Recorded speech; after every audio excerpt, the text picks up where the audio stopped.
Firaun, Raja Namrud haram masuk surga dan diabadikan dalam neraka karena dia mengaku dirinya Tuhan. Selain itu pasti Allah ampuni. Cara menyesal, mengakui, tidak mengulang, ganti kebaikan, pasti Allah ampuni. Apalagi kalau kau puasa kemarin Ramadan.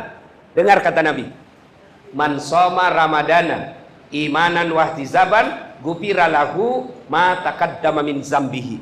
Barang siapa yang berpuasa di bulan suci Ramadan dengan niat iman dan ikhlas, Allah ampuni dosanya yang telah lalu dan yang akan datang. Itu baru puasa. Tapi bagaimana kalau pidana? Pidana itu berkaitan dengan orang lain. Cara bertobatnya selain yang 4 ini, minta maaf sama yang bersangkutan. Jadi jangan lagi berkata saya tidak salah. Biarkan pengadilan yang membuktikan salah tidaknya. Maka minta maaf. Caranya minta maaf, kalau kau tidak bisa keluar, telepon. Tidak bisa telepon dia karena dia menolak teleponmu, utus keluargamu. Datang 1 kali, dia tidak maafkan, maka datang kedua kali. Begitu syariatnya, caranya menurut agama. Sudah 2 kali minta maaf, tidak dimaafkan, datang ketiga kalinya, masih tidak dimaafkan, tawakal ilallah. Yang tidak memaafkanmu nanti, dia berurusan dengan Allah. Minta maaf.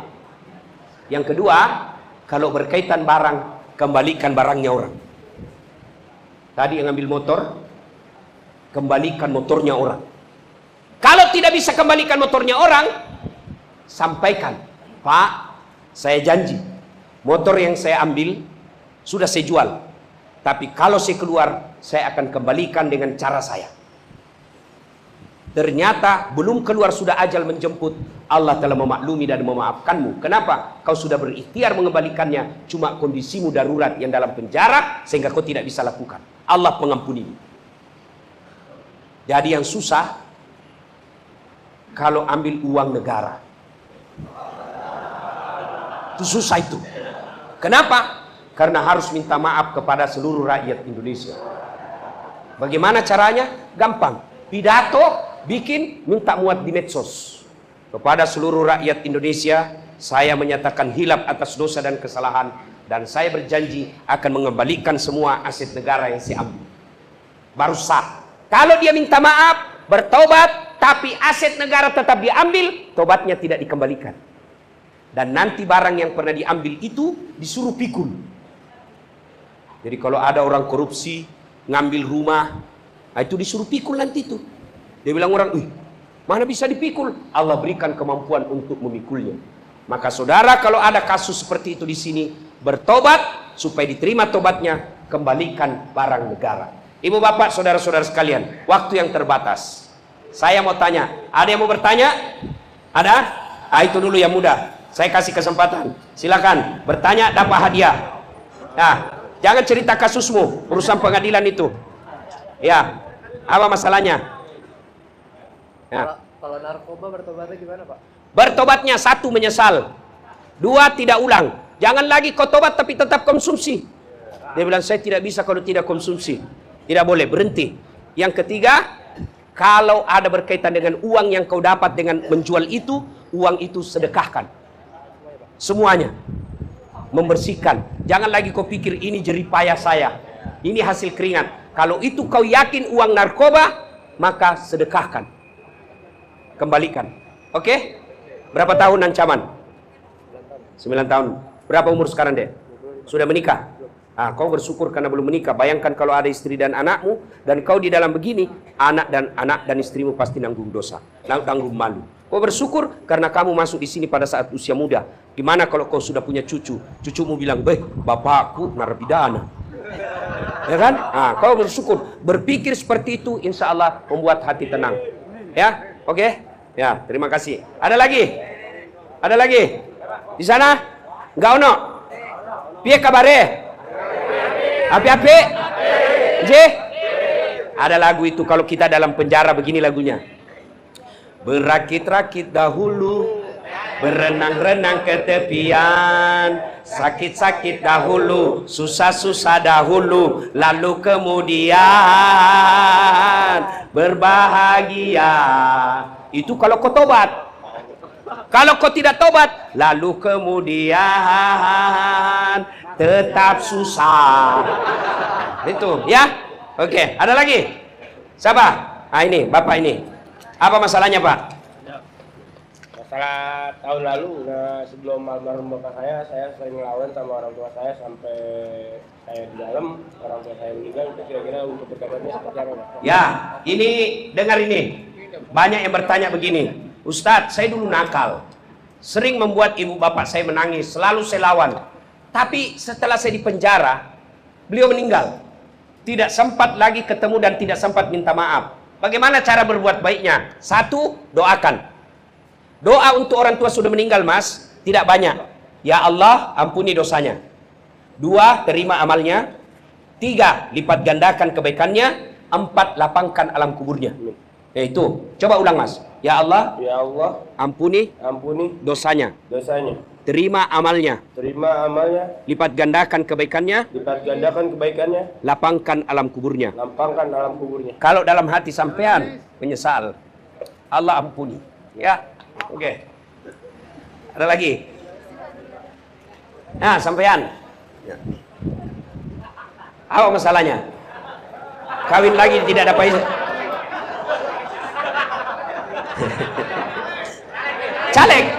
Caleg DPR RI. Oh, ini yang bongkar jalan. Oh iya. Iya, Mas. Berarti sampean banyak fans di sini ya? Nah. Assalamualaikum warahmatullahi wabarakatuh. Waalaikumsalam. Saya pernah punya hutang sama teman. Waktu itu beliau kebetulan dia sudah meninggal dan saya ada komunikasi sama istrinya. Saya waktu masih di luar dan istrinya bilang kawan saya nggak bakal maafin saya sama atas utang-utangnya itu, Pak Ustaz. Ya, sampean tidak bisa bayar utang. Waktu itu. Nah, sekarang kalau sampean keluar dan ada rezeki, wajib bayar.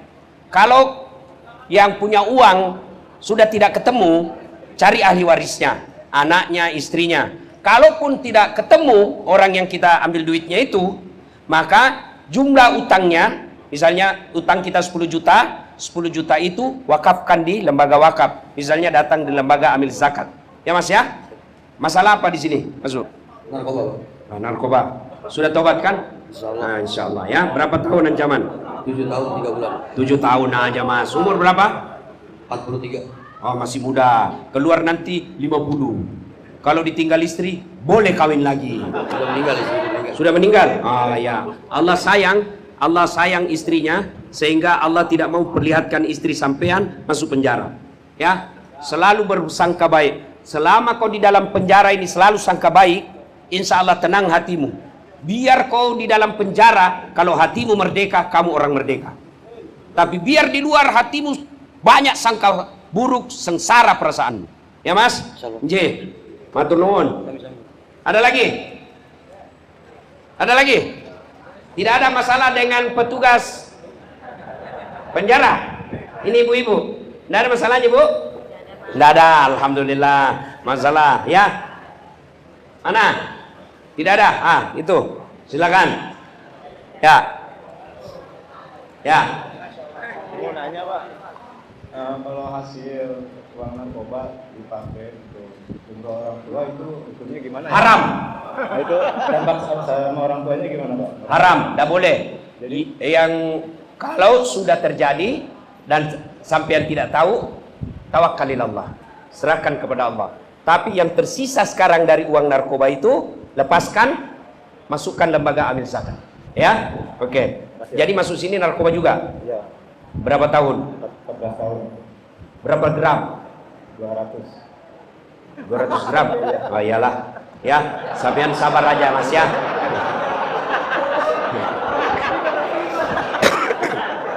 Ada lagi? Cukup? Cukup ya? Oke. Kuis. Tidak ada kuis. Ya. Jadi Bapak Ibu adik-adik sekalian, saudara-saudaraku, kalau mau tenang dalam penjara, jangan kau selalu berpikir kenapa saya di sini, kenapa begini, kenapa begini. Coba adik-adik sekalian, kalau sampean dipanggil karutan, itu langsung kau lompat toh, siapa? Kalau perlu kau lagi makan kacang kau buat, siapa? Iya kan? Padahal beliau ada mutasinya. Beliau ada pensiunnya. Tapi begitu takutnya kau sama karutan. Kenapa ketika Allah yang panggil kamu, hayya 'alal falah, sini, sini, sini. Apa kau kata? Tunggu. Tuhanmu kau suruh menunggu. Bagaimana hidupmu mau enak? Maka kalau kau mau enak hidupmu meskipun dalam penjara, tunaikan sholatmu. Apa susahnya sholat? Apa susahnya? Haji perlu uang, ngantri puluhan tahun. Zakat perlu modal. Haji perlu modal. Puasa 1 bulan kau lapar. Sholat yang penting ada kemauan.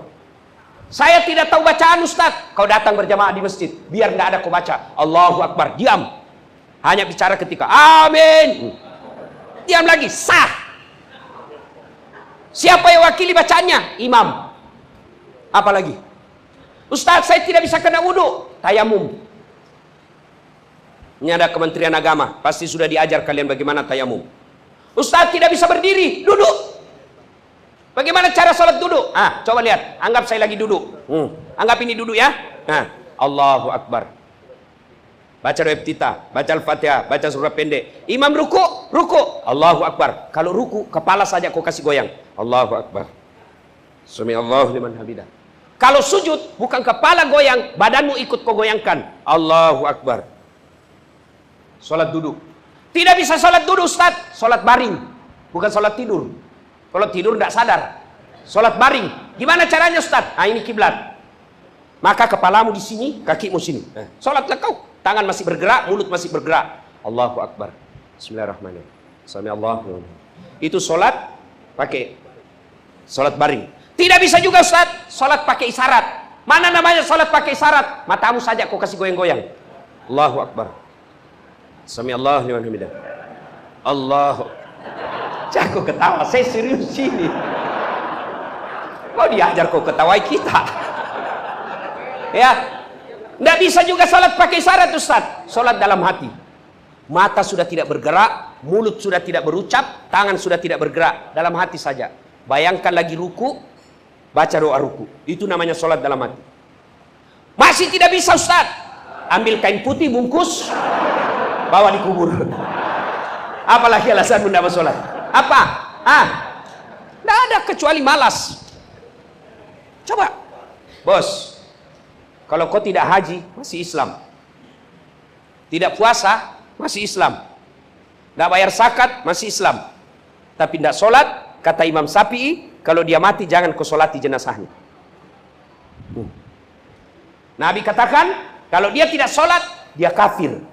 Kafir tidak berarti keluar kau dari Islam. Islam kau tidak sholat, kafir. Buka Al-Quran, surah Al-Fat 29. Muhammad Rasulullah walladzina ma'ahu asiddaul al-kuffar ruhama'u bainahum tarahum ruk'an sujada. Tanda umat Muhammad kalau dia mengaku Islam, dia ruku dan sujud. Salat saudara-saudara. Selesai. Maka kalau mau tenang di dalam sini, sabar, perbaiki salat. Kalau salatmu baik, kecil buat Allah, kasih apa yang kamu mau. Ya. Ibu bapak, saudara-saudara sekalian, karena waktu yang sangat terbatas, ini saja tausiah kita. Mudah-mudahan ada manfaat. Saya berikrar kepada Pak Kerutan, insya Allah saya akan sering-sering datang ke sini, termasuk ke rutan-rutan yang lain, saya akan datang. Tapi kalau bisa Pak Kerutan, tidak usah semewah ini. Ini makan ongkos. Ada lagi tenda-tendanya, merah-merah putihnya, ada begininya, ada AC-AC-nya. Ini kan berat. Saya berusaha untuk tidak ada biaya dalam ceramah-ceramah seperti ini. Karena saya tahu rutan susah cari anggaran. Nah, insya Allah kumpulkan saja sholat duhur, ada ceramah, kita ceramah 30-50 menit, sudah. Tidak mesti ada acara-acara makan-makan seperti ini. Kalaupun ada, alhamdulillah. Kalau tidak ada, don't worry, be happy. Terima kasih, mudah-mudahan ada manfaat. Saya doakan kalian semua diberikan ketenangan jiwa. Allah kabulkan doa-doanya. Allah kuatkan keluarganya yang ada di luar. Usikum wa nafsi bitaqwallah.